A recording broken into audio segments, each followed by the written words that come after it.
আজকের এই ভিডিওতে আমরা আলোচনা করব একটি অত্যন্ত গুরুত্বপূর্ণ সরকারি নির্দেশ নিয়ে, যা পশ্চিমবঙ্গের আসন্ন বিধানসভা নির্বাচন 2026কে কেন্দ্র করে জারি করা হয়েছে।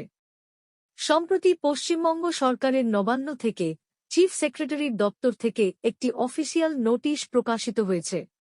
এই নোটিশে স্পষ্টভাবে জানানো হয়েছে, নির্বাচন কমিশনের নির্দেশ অনুযায়ী কিভাবে নির্বাচনকে সম্পূর্ণ স্বচ্ছ, নিরপেক্ষ এবং শান্তিপূর্ণভাবে পরিচালনা করতে হবে। প্রথমেই জানা যাক, এই নির্দেশ কার জন্য। এই নির্দেশ দেওয়া হয়েছে জেলা নির্বাচন আধিকারিক, জেলা শাসক, police commissioner, superintendent of police এবং অন্যান্য প্রশাসনিক ও পুলিশ আধিকারিকদের জন্য। অর্থাৎ গোটা প্রশাসনিক ব্যবস্থাকে একসাথে কাজ করার নির্দেশ দেওয়া হয়েছে। কি করতে বলা হয়েছে? এই নির্দেশ অনুযায়ী সব জেলা প্রশাসনকে খুব দ্রুত যৌথ বৈঠক করতে হবে পুলিশ প্রশাসনের সাথে। এই বৈঠকে নির্বাচন সংক্রান্ত গুরুত্বপূর্ণ বিষয়গুলি আলোচনা করা হবে এবং সেগুলো সঠিকভাবে বাস্তবায়নের পরিকল্পনা করা হবে। এবার আসল বিষয়, নির্বাচনের জন্য 8টি গুরুত্বপূর্ণ নির্দেশ। 1. অবাধ ও সুষ্ঠু ভোট গ্রহণ নিশ্চিত করতে হবে। 2. কোনরকম হিংসা চলবে না। 3. ভোটারদের ভয় দেখানো যাবে না।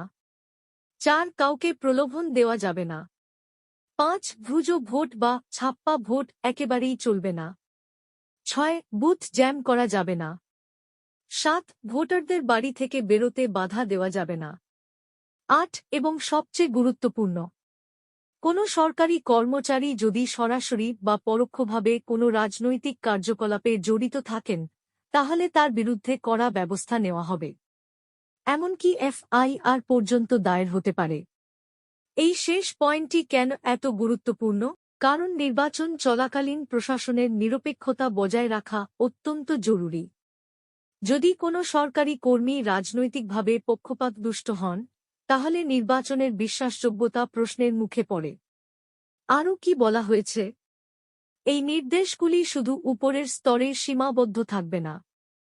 SDO, SDPO, RO, ARO সব স্তরের অফিসারদের বলা হয়েছে যেন তারা নিয়মিত বৈঠকের মাধ্যমে এই বার্তাগুলি প্রতিটি কর্মচারীর কাছে পৌঁছে দেন। সাধারণ মানুষের জন্য কি বার্তা?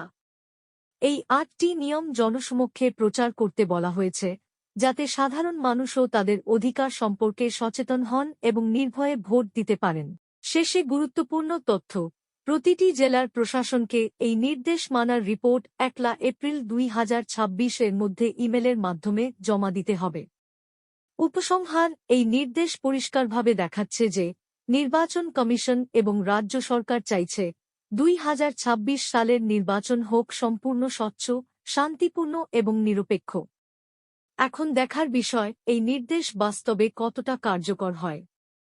আপনার মতামত কি? কমেন্ট করে জানাতে ভুলবেন না।